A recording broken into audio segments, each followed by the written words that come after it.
শুরু করি।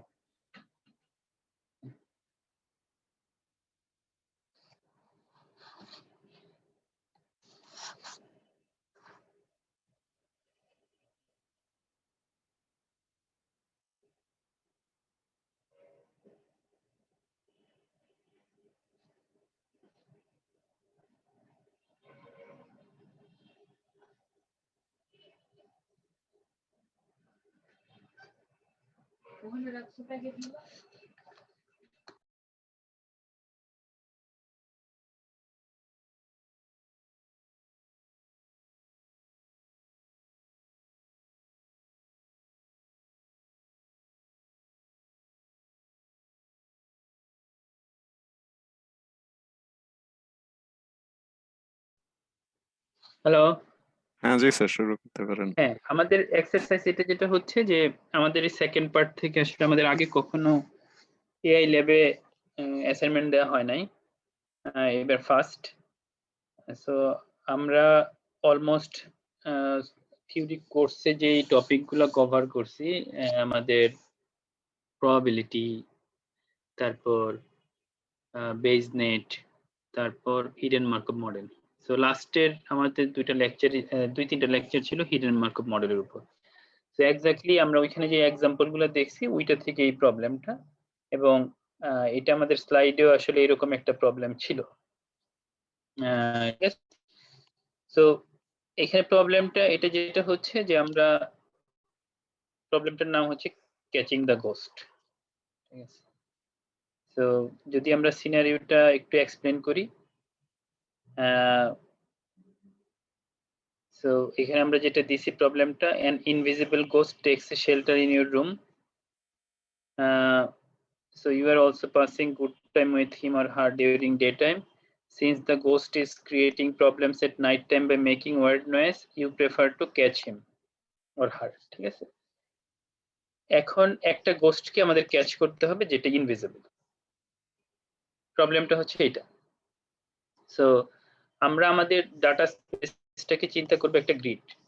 এটা তোমাদের ডিফাইন, তোমরা যেহেতু আগের যে দুইটা প্রবলেম করছো ওইখানে একটা বোর্ড গেম বানাইছো, রাইট? তোমাদের বোর্ড বানানো এখন তোমাদের সবার জানা আছে। তো আমরা এটার জন্য এখানে আমরা একটা বোর্ড চিন্তা করব। ফর এক্সাম্পল যদি আমাদের 4x4 গ্রিড হয়, এটা তোমরা কনফিগারেবল রাখতে পারো। এটা হচ্ছে আমাদের ডাটা স্পেস।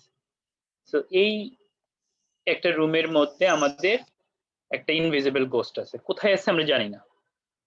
ঠিক আছে, তো আমরা এইখানে গোস্টটাকে ক্যাচ করব।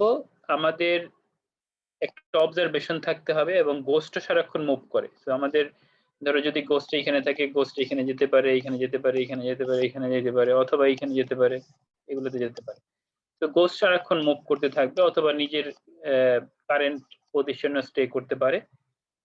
আর আমরা আমাদের আরেকটা এখানে এটা হচ্ছে ট্রানজিশন, যে গোস্ট সবসময় মুভ করতে পারে। সো ওই হিসাবে গোস্টের পজিশন বিভিন্ন জায়গায় এটা থাকার প্রবাবিলিটি বাড়বে কমবে এইভাবে। ঠিক আছে, এই একটা জিনিস। আর আরেকটা মেজারমেন্ট আমাদের থাকবে, এটা হচ্ছে আমাদের ধরো একটা সেন্সর আছে। সেন্সর যদি আমরা এখানে ধরো এইখানে আমরা প্রেস করলাম, সেন্সরটা একটা রিডিং দিবে। সেন্সরের রিডিং হচ্ছে তিন ধরনের রিডিং থাকতে পারে, হচ্ছে রেড, অরেঞ্জ এবং গ্রিন। তিন ধরনের রিডিং থাকবে বেসড অন তোমার গোস্টটা কত দূরে আছে এটার উপর। ফর এক্সাম্পল যদি গোস্ট এখানে থাকে, আমার এই রিডিংটা এটা হয়তো রেডই আসবে। ঠিক আছে, এইখানে থাকলে এটা হয়তো অরেঞ্জ আসবে, যদি এইখানে থাকে এটা হয়তো আমাদের গ্রিন আসবে।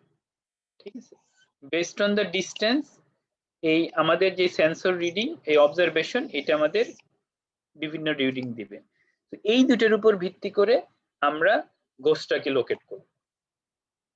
ঠিক আছে, সো এই প্রবলেমটা আমাদের সলভ করতে হবে হিডেন মার্কআপ মডেল দিয়ে। ফার্স্ট হিডেন মার্কআপ মডেলের তোমরা তো সবাই ফিল্টারিংটা জানো কিভাবে হয়, রাইট? ফিল্টারিং মানে হচ্ছে যে আমাদের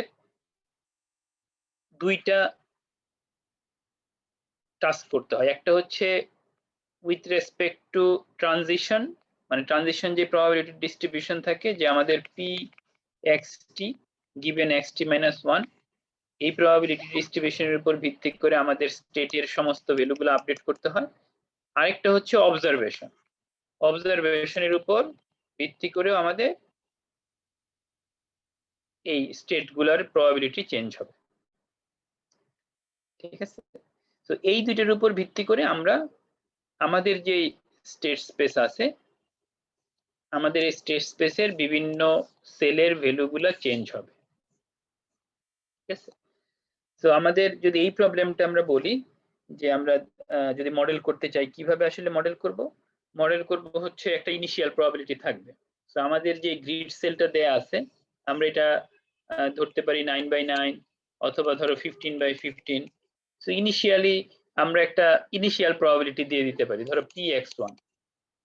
এটা হচ্ছে সবগুলোতে 0.001, মানে আমাদের যতগুলো সেল আছে ডিভাইডেড বাই তত দিয়ে ইউনিফর্ম প্রবাবিলিটিতে আমরা দিয়ে দিতে পারি। ঠিক আছে, 0.001 সবগুলো এরকম আমরা প্রবাবিলিটি দিয়ে দিতে পারি। এটা হচ্ছে ইনিশিয়াল ফার্স্টে শুরু হবে। তারপর আমাদের এখন গোস্ট কোথায় যেতে পারে এটার উপর ভিত্তি করে আমাদের সবগুলা ভ্যালু চেঞ্জ হবে। ঠিক আছে, সবগুলা ভ্যালু চেঞ্জ হবে। সো আলটিমেটলি তোমার যে কোনো পজিশনে গোস্ট থাকতে পারে। গোস্টের পজিশন আমরা জানি না, বাট আমরা ট্রানজিশন প্রবাবিলিটি জানি। আমরা x1 জানি, তারপরে x2 তে এগুলোর প্রবাবিলিটি ডিফারেন্ট চেঞ্জ হবে। তারপরে আবার তোমার x3 তে এগুলোর প্রবাবিলিটি চেঞ্জ হবে, রাইট? মানে প্রতিটা টাইমের রেসপেক্টে যখনই একটা টাইম স্টেপ আগাবে তখন এগুলোর প্রবাবিলিটি গুলো চেঞ্জ হবে বেসড অন, প্রথম হচ্ছে ট্রানজিশন প্রবাবিলিটি। এখন ট্রানজিশন প্রবাবিলিটি কি, এটা তোমরা ফ্রি টু চুজ, কিন্তু আমি এখানে যে ট্রানজিশন প্রবাবিলিটিতে বলছি যে ghost can randomly move one position in any of the 4 direction. ঠিক আছে, যদি গোস্ট এখানে থাকে, তোমার এখানে যেতে পারে, এখানে যেতে পারে, এগুলোতে যাওয়ার প্রবাবিলিটি বেশি। ঠিক আছে, সো তোমরা এটা হয়তো কনফিগারেবল রাখতে পারো যে আসলে কেমন প্রবাবিলিটি ডিস্ট্রিবিউশন হবে। তো এই চারটাতে যাওয়ার যেমন 0.24 করে প্রায় সবই। আর বাকি যেগুলা কিছু নয়েজ যেহেতু থাকবে, গোস্ট হয়তো এখানে যেতে চাই এখানে চলে গেল, এখানে যেতে চাই এখানে চলে গেল, অথবা নিজের এখানে থাকলো। তো এইরকম অন্য পজিশন গুলাতেও যেতে পারে, শুধুমাত্র নেইবরিং স্কেলে, নেইবরিং ইগুলাতে উইথ সাম স্মল প্রবাবিলিটি। এটা হয়তো তুমি আর বাকি যেটুকু আছে আমাদের ওগুলাকে হয়তো আমাদের এই পজিশন গুলাতে ডিস্ট্রিবিউট করে দিতে হবে। এটা হচ্ছে transition probability. So ultimately ghost যদি এখানে থাকে, নেক্সট স্টেপে এইখানে আর এইখানে যাওয়ার প্রবাবিলিটি বেশি। আবার গোস্ট যদি এইখানে থাকে, এইখানে অথবা এইখানে যাওয়ার প্রবাবিলিটি বেশি। তো এইভাবে আমাদের নেক্সট স্টেট আমরা যখন px1 দিছি, px2 টো আমরা কম্পিউট করতে পারি। ঠিক আছে, এটা হচ্ছে আমাদের ট্রানজিশন প্রবাবিলিটি ডিস্ট্রিবিউশন। তারপর যদি আমরা বলি যে আমাদের রিডিং, তারপর আমাদের অবজারভেশন। এখন অবজারভেশন আমাদের আরেকটা প্রবাবিলিটি থাকবে। সো প্রথম আমাদের ইনিশিয়ালিটা দেয়া থাকবে, আর তোমাদের এইখানে আমাদের যেটা দেয়া আছে মুভমেন্ট, মানে গোস্ট কোন দিকে মুভ করতে পারে, এটার উপর ভিত্তি করে আমরা এইটাও ডিফাইন করব। ঠিক আছে, এইটাও ডিফাইন করব। এটা হচ্ছে সে যেই পজিশনে থাকে তারপরে আসলে কোথায় আর যেতে পারে, মানে নেইবরিং সেলগুলোতে কি প্রবাবিলিটিতে যেতে পারে, এটা ডিফাইন করব। তারপরে আমাদের আরেকটা বাকি আছে, আমরা যে আসলে শুধুমাত্র যদি আমরা এই ট্রানজিশন প্রবাবিলিটি দেই, আসলে আমরা গোস্ট কোথায় এটা কখনোই জানতে পারবো না উইথ সার্টেনিটি। মানে আমাদের কোথাও প্রবাবিলিটির মাসটা কোথাও কনসেন্ট্রেট হবে না, শুধু ডিফিউজ হবে, মানে সব সব জায়গায় থাকতে পারে। আলটিমেটলি যখন আমরা শুধু এই ট্রানজিশন প্রবাবিলিটিটা দেখবো যে x1 এ সবগুলা 0.001, পরেরটাতে 0.002, এইভাবেই কমবে বাড়বে, কিন্তু কোথাও প্রবাবিলিটির মাসটা কনসেন্ট্রেট হবে। কারণ আলটিমেটলি যেটা হচ্ছে যে তোমার কোনো অবজারভেশন নাই, সব দিকেই থাকতে পারে, যেহেতু র্যান্ডম থেকে শুরু করছি র্যান্ডমই চলতে থাকবে, এবং গোস্ট যেহেতু মুভ করতে পারে। তো এইটাকে কনসেন্ট্রেট করার জন্য, মানে প্রবাবিলিটিটাকে আমরা কোথাও কোনো একটা জায়গায় কনসেন্ট্রেট, বা কোথায় গোস্ট আছে এটাকে আরো হাইলি করার জন্য আমাদের আরেকটা আমরা মেজার দিছি, এটা হচ্ছে সেন্সর। মানে আমরা একটা সেন্সর আছে যেটা বসাইলে, এখানে যদি আমি বসাই গোস্ট কোথায় আছে, সে একটা ধরো সে গোস্টের সাউন্ড শুনতে পারে, ইনভিজিবল হলেও গোস্টের সাউন্ডটা সে ক্যাচ করতে পারে। তো ওইটা দেখে সে হয়তো একটা সিগন্যাল দিবে, একটা গ্রিন অথবা রেড অথবা অরেঞ্জ, এটা বেসড অন ডিসটেন্স।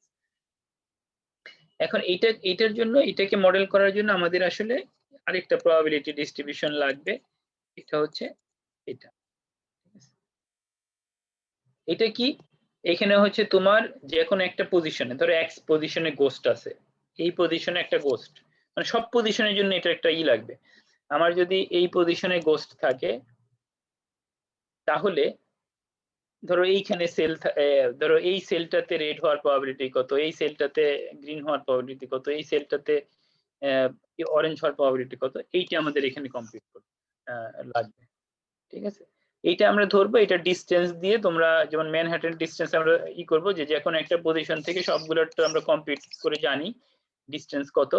তো ওই ডিসটেন্সের উপর ভিত্তি করে আমরা শুধুমাত্র তিনটা, যে এই সেলটা রেড হওয়ার প্রবাবিলিটি কত, এই সেলটা মানে পার্টিকুলার একটা সেল গ্রিন হওয়ার প্রবাবিলিটি কত, এই সেলটা অরেঞ্জ হওয়ার প্রবাবিলিটি কত, এইভাবে আমরা একটা ডিস্ট্রিবিউশন দিব।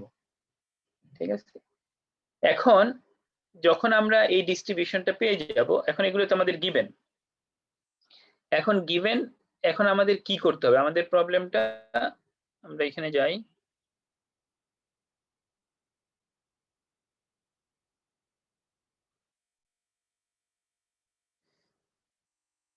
আচ্ছা।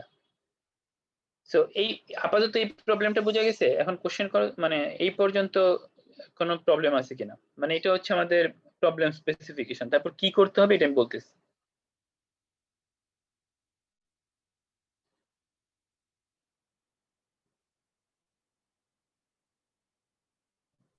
স্যার ট্রানজিশন প্রবাবিলিটি কি প্রত্যেকবার চেঞ্জ হবে?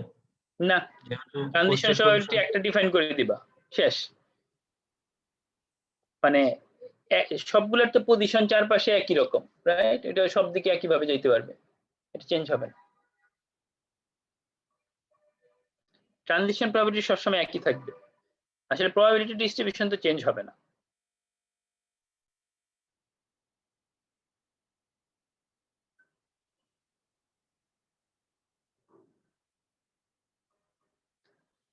কারো কোনো কোশ্চেন আছে? আচ্ছা, কোশ্চেন নাই, গুড। সো তার মানে আমরা এখন কি করব, আমাদের গেমটা ধরো এরকম একটা ইন্টারফেস থাকবে তোমাদের আগের বোর্ডের মতো। তো আমাদের এটা হচ্ছে বোর্ড,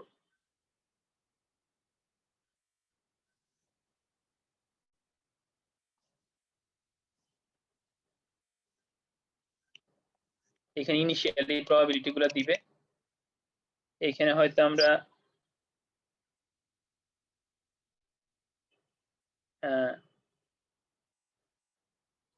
টাইম প্লাস ওয়ান একটা বাটন রাখবো বা অ্যাডভান্স টাইম, আর এইখানে আমরা দিব ক্যাচ দ্য গোস্ট। ঠিক আছে, এখন আমরা কি করব, এই দুটো বাটন থাকলো। এখন তুমি ধরো ইনিশিয়ালি তো আমি বললাম যে সবগুলোতে আমরা সেম প্রবাবিলিটি দিয়ে দিলাম। এখন আমরা এই টাইম প্লাস ওয়ানটাকে প্রেস করব, প্রেস করলে আমাদের initial probability based on transition probability change হবে। তারপর আমি যে কোনো একটা সেলে মাউস পয়েন্টার দিয়ে ক্লিক করতে পারবো, ধরো এই সেলে ক্লিক করলাম, এটা আসলো, যেহেতু আমার কালার এখানে কি, ধরো এটা আসলো রেড। যখন রেড আসলো তখন আলটিমেটলি কি এই সেলগুলার প্রবাবিলিটি অনেক বেড়ে যাবে না? ধরো এইটাতে থাকার, এইটাতে থাকার, এইটাতে থাকার, এইটাতে থাকার, এগুলাতে প্রবাবিলিটি অনেক বেড়ে যাবে। সো আলটিমেটলি তখন আমাদের আবার এটাকে নতুন প্রবাবিলিটি দিতে হবে। তারপর আবার টাইম প্লাস ওয়ানে ক্লিক করলাম, তারপর আবার চেঞ্জ হবে, তারপর আবার আমরা আরেকটা রিডিং নিব। যখন দেখব যে ঠিক আছে এইখানে 0.89 আর সবগুলো 000 এরকম হয়ে গেছে, মানে আমরা কোর্সটাকে কনসেন্ট্রেট করে ফেলছি একদম, আর প্রবাবিলিটি মাসটা এক জায়গায় কনসেন্ট্রেট, তখন আমরা এই বাটনে প্রেস করব ক্যাচ। ক্যাচ দিয়ে যখন এখানে প্রেস করব, সে বলবে তুমি কি হিট করছো নাকি হিট করো নাই।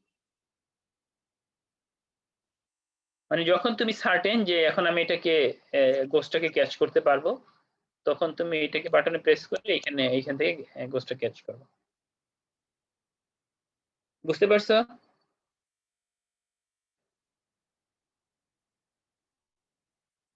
সো আমাদের এখানে কনফিগারেশন কি, আমাদের বোর্ড গেম তো সবার কাছে বোর্ড আছে, এখানে দুইটা বাটন দিতে হবে আর এখানে শুধু ডিসপ্লে করতে হবে প্রবাবিলিটি গুলো। ঠিক আছে, আর আমাদের এই বোর্ডটা একটু ডাইনামিক হইতে হবে, সো আপ টু ধরো 16/16 পর্যন্ত আমরা আগে বোর্ডটা জেনারেট করব, তারপর হিসেবে প্রবাবিলিটি কম্পিউট করব। এই যে এখানে যে ট্রানজিশন প্রবাবিলিটি, এইটাও তোমরা একটা ফাইলে দিয়ে দিবা, যে এটা তোমরা নিজেদের মতো ট্রানজিশন প্রবাবিলিটি ডিফাইন করে দিতে পারবে, বা আমি এখানে একটা এক্সাম্পল দিচ্ছি, এটা দিবা। আর তারপর এটা মোটামুটি ওভারঅল হয়তো ফিক্সড থাকবে যে পোস্টের ডিস্টেন্সের উপর তুমি হয়তো 3টা রেঞ্জ ভাগ করলা, যে কোনোটা থেকে যে কোনোটার ডিস্টেন্স তো ধরো হয়তো 0 থেকে 20 হইতে পারে, তখন তুমি এরকম করে ভাগ করলা, যে যদি এত থেকে এত হয় এটা বলবা রেড, এত থেকে এত হলে বলবা অরেঞ্জ, এত থেকে এত হলে বলবা গ্রিন। এরকম করে এই ট্রানজিশন প্রবাবিলিটি তোমার এই এভিডেন্স প্রবাবিলিটিটাকে ঠিক করবে। তারপর এখানে এই ইউজার ইন্টারফেস খুবই একটা ইজি, এখানে টাইম প্লাস প্লাস দিলে এক টাইম আগাবে, প্রবাবিলিটিটা চেঞ্জ হবে। তারপর আবারও টাইম প্লাস দিতে পারো উইদাউট অবজারভেশন, তাহলে আগাবে। কিন্তু তোমরা সাধারণত যেটা আমরা করবো, টাইম প্লাস দিয়ে পরে হয়তো আমরা একটা অবজারভেশন নিব, ঠিক আছে, একটা অবজারভেশন দেখি কি। তারপর যখন এখানে দেখবো গ্রিন, এদিকে গোস্ট নাই, তারপরে অবজারভেশন তো তুমি নিবে এইখানে, রাইট, মানে অনেক দূরে নিবা, এভাবে চেঞ্জ হবে। আর লাস্টে যখন ক্যাচ করবে তখন ঠিক আছে। সো এইটার তোমরা ইন জেনারেল এই প্রবলেমটা তোমাদের ক্লাসের যে লেকচার আছে ওগুলোতে তো আমরা এক্সপ্লেন করছি কিভাবে আপডেট করতে হয়। তোমরা একটু নিচে চিন্তা ভাবনা করে, ওয়েবে তো রিসোর্স পাবাই কপি পেস্ট করার জন্য, বিভিন্ন রকম এরকম প্রবলেম অনেক আছে, কিন্তু নিজে প্রবলেমটা চিন্তা করে বিভিন্ন রকম প্রবাবিলিটি দিয়ে এখানে আমাদের কি কি জিনিস থাকবে তোমাদের কনসেপ্ট ক্লিয়ারের জন্য, যে নিজে তোমরা এই প্রবাবিলিটি ট্রানজিশনটা চেঞ্জ করবা, এখানে কি এফেক্ট আসে। তারপর ধরো এই রেড গ্রিন আমি এখানে বললাম একটা গোস্ট আছে, তখন তোমরা আরেকটা দিবা, আমি এটার ভেরিয়েশন হবে একটা না দুইটা গোস্ট আছে, তো দুইটা গোস্ট থাকলে আসলে ফার্স্ট গোস্ট এক জায়গায় থাকবে, সেকেন্ড গোস্ট এক জায়গায় থাকবে, ওইভাবে হয়তো তুমি চেঞ্জ করতে পারো। তো এইভাবে যাতে তোমাদের এই HMM এর ফুল কনসেপ্টটা ক্লিয়ার হয়ে যায়, সেইটা হবে আমাদের মেইন পারপাস এখানে, ঠিক আছে। তো এর জন্য কিছু কিছু আনসার্টেনিটি আমি যদি বলেই দিই যে এটা এইরকম প্রবাবিলিটি হবে এটা, তাহলে আসলে শুধু এই ফরওয়ার্ড অ্যালগরিদম ইমপ্লিমেন্ট করলে এটা হয়ে যায়, কিন্তু এটা তো আমি চাচ্ছি না। আমি চাচ্ছি তোমরা এগুলো একটু দেখে টেখে বিভিন্ন রকম ভাবে একটু চেঞ্জ করো নিজের মতো করে সবাই, তো একটু ওপেন রাখা হয়েছে। এটা হচ্ছে প্রথম আমাদের HMM ফিল্টারিং দিয়ে এটা করতে হবে। তারপর আরেকটা জিনিস করতে হবে, এটা হচ্ছে সেম জিনিসটাই পার্টিকেল ফিল্টারিং দিয়ে করতে হবে। পার্টিকেল ফিল্টারিং তো তোমরা এই লাস্ট ক্লাসে আমরা মোটামুটি ভাবে ভালোভাবে পড়ছি। পার্টিকেল ফিল্টারিং হচ্ছে, আবার বলি, আচ্ছা আমাদের অ্যানোটেটরটা চলে গেছে, আচ্ছা দেখি। সো এইখানে পার্টিকেল ফিল্টারিং দিয়ে কি করতে হবে, পার্টিকেল ফিল্টারিং তে একই জিনিস, যে আমরা প্রথম এরকম স্যাম্পল স্পেসে এমনি র্যান্ডমলি আমরা বিভিন্ন পার্টিকেল জেনারেট করতে 100 পার্টিকেল জেনারেট করলাম বা 50 পার্টিকেল জেনারেট করলাম। তারপর যখন একটা অবজারভেশন পাবো, ওই অবজারভেশন দিয়ে এই পার্টিকেল গুলোকে ওয়েট করে দিব, যে এইখানে যেহেতু রেট পাইছি এগুলোর খুব বেশি, এগুলো বড় হয়ে যাবে, এগুলো ছোট হয়ে যাবে। তারপর আবার স্যাম্পলিং করবো এই ডিস্ট্রিবিউশন থেকে, যে এইখানে যে ডিস্ট্রিবিউশন দেয়া আছে কোনটাতে যাওয়ার প্রবাবিলিটি এটা থেকে, এটার উপর আবার। তো যখন দেখবো যে একটা পার্টিকেল একটা সেলে অনেক কনসেন্ট্রেশন হয়ে গেছে, তার মানে ওইটার প্রবাবিলিটি বেশি, তারপর এটাকে হিট করবো, ঠিক আছে। তো এই কাজটা পার্টিকেল ফিল্টারিং দিয়ে করতে হবে। এখন বলো যদি তোমাদের কোনো কোশ্চেন থাকে।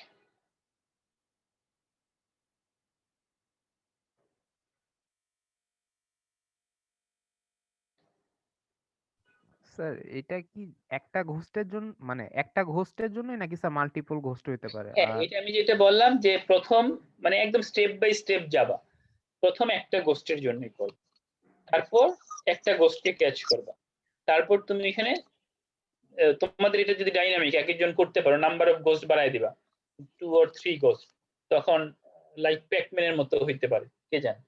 মানে তুমি যদি 2-3টা গোস্ট বাড়ায় দাও, তো ওইভাবে তুমি এক একটা করে ক্যাচ করতে পারো, যখন সবগুলো ক্যাচ করবে তখন স্যার গেম। যদি মাল্টিপল ঘোস্ট হয় তখন স্যার মানে আমার যে সেন্সর রিডিং, এটা কি স্যার ঘোস্ট ওয়াইজ নাকি স্যার মানে মানে ওদের রিডিং এর সামেশন বা কিভাবে কি? হ্যাঁ, এটা আসলে গোস্ট ওয়াইজ আলাদা আলাদাই করতে পারো, আচ্ছা স্যার। মানে 3টা গোস্টের 3টা ডিসটেন্স পাবা, রাইট। জি স্যার। তিনটাকে আলাদা আলাদা ভাবেই করে ওটা কি করতে হবে, সাম করলে তো অন্য জায়গায় সাম দেখে করলে স্যার আসলে অনেক কেসে মানে কমপ্লিকেটেড হয়ে যাবে আসলে করা। হ্যাঁ আলাদা আলাদা চলে যাবে, তো ওইটা তো ঠিক প্রবাবিলিটিটা দিবে না। জি স্যার। আপাতত আমি বলবো সবাইকে মানে মোটামুটি একটা গোস দিয়ে পার্টিকেল ফিল্টারিং এবং এইচএমএম ফিল্টারিং এই কনসেপ্ট যাতে ক্লিয়ার হয় এবং বিভিন্ন প্রবাবিলিটি দিয়ে যাতে তোমরা এখানে চেক করতে পারো। তো তোমাদের ভাইবা টাইবা এটা হবে মোস্টলি মানে আমি যেটা বলবো যে এই কনসেপ্টের উপরই, ঠিক আছে? আর তোমাদের যেহেতু আগে বোর্ডটা করা আছে, ইউআই তে খুব একটা কোনো কাজ নাই, শুধু ডিসপ্লে, কারণ ডিসপ্লে তোমরা ওইখানে ভালো ডিসপ্লে করছো। আমি যেটা দেখলাম অধিকাংশ স্টুডেন্টই খুব সুন্দর ডিসপ্লে নিয়ে আসছো, সেটা ফাইন।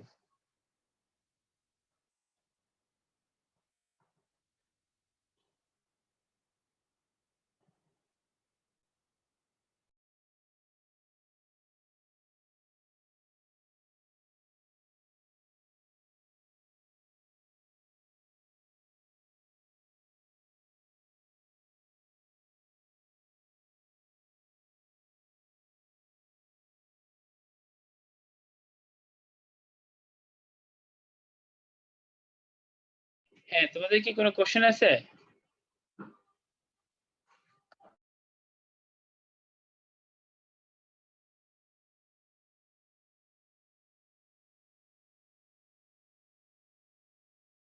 আচ্ছা, যদি কোশ্চেন না থাকে আমি এটা তো মডুলে পোস্ট করে দিব, ঠিক আছে? মডুলে পোস্ট করে দিব, যদি কোনো কোশ্চেন থাকে আস্ক করতে পারো তখন, অথবা তোমরা কাজ করো। মানে এখানে একটু ওপেননেস আমি রাখছি যাতে বিভিন্ন কিছু দেখে এটাকে সলভ করা যায়। মানে প্রবাবিলিটি আমি একটা বলে দিছি, বাট স্টিল এক একজন এক এক ভাবে হয়তো একটু ডিফাইন করে একটু দেখবা যে বিভিন্ন প্রবাবিলিটি চেঞ্জ করলে কেমন হয়, কোথায় যায়, কোন কোন মানে প্রবাবিলিটি মাস গুলা কিভাবে ডিফিউজ হয়, কিভাবে কনসেন্ট্রেট হয়, ঠিক আছে? Any question?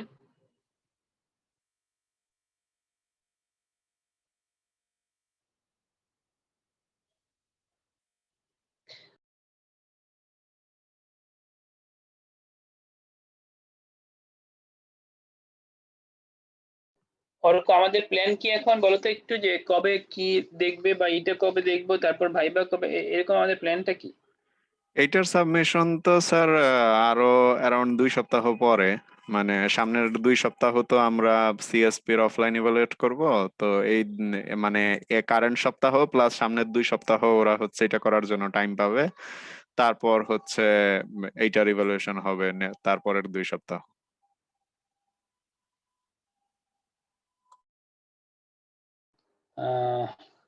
সো আমরা হয়তো এটার সাথেই বাইবা টাইবা রাখবো, নাকি বাইবার কি ডিসিশন তো হয় না এখন, তাই না? না, আমি স্যার ওই মেল দিয়েছি একটা, এখন হচ্ছে সবাই আপনারা যেটা বলবেন আর কি। আচ্ছা, মোস্টলি মানে আমার যেটা হয়তো আমরা যেই এক্সপেরিমেন্ট গুলো করছি এগুলোর উপরই ভাইবা নিব, এছাড়া তো আর কিছু আমি দেখি না এখানে নেওয়ার মতো। Right? এখন এইটার শিডিউল আমরা একটা দিয়ে দেই, তোমার আমি এটা অর্ককে পাঠিয়ে দিই, তুমি একটা টাইম যার যেরকম টাইম এটা দিয়ে রাখো। এটা স্যার ওই ডিসেম্বরের 12 তারিখ সাবমিশনের ডেডলাইন হয় আর কি, মানে নেক্সট 2 সপ্তাহ কাউন্ট করলে ডিসেম্বরের 12 তারিখে। ঠিক আছে। আচ্ছা, তো তোমাদের কি কোনো অবজারভেশন আছে এটাতে? এটা আগে দেখো, করা শুরু করো। আমার মনে হয় না এটা খুব স্ট্রেট ফরওয়ার্ডই হবে, যেহেতু তোমরা একটা অলরেডি বোর্ড গেম করে ফেলছো। শুধু প্রবাবিলিটি গুলো আপডেট করা, কোড খুব অল্প হবে আর কি। স্যার, হ্যাঁ, মানে অফলাইন নিয়ে না, আমাদের কি কুইজ হবে নাকি শুধু যে ভাইবার কথা বললেন? এটা আমরা এখনো ডিসিশন নেই নাই। মোস্ট প্রবাবলি কুইজটা অ্যাভয়েড করব, দেখি। মানে এখন এত কিছু হয়তো করা যাবে না, দেখি আমরা কুইজটা হয়তো অ্যাভয়েড করার চেষ্টা করব। আচ্ছা স্যার। মানে এখনো ফাইনাল ডিসিশন আমরা নেই নাই, যেহেতু যে অর্ক বললো এখনো ডিসিশন হয় নাই, আর এটা অ্যাভয়েড করার চেষ্টা করব।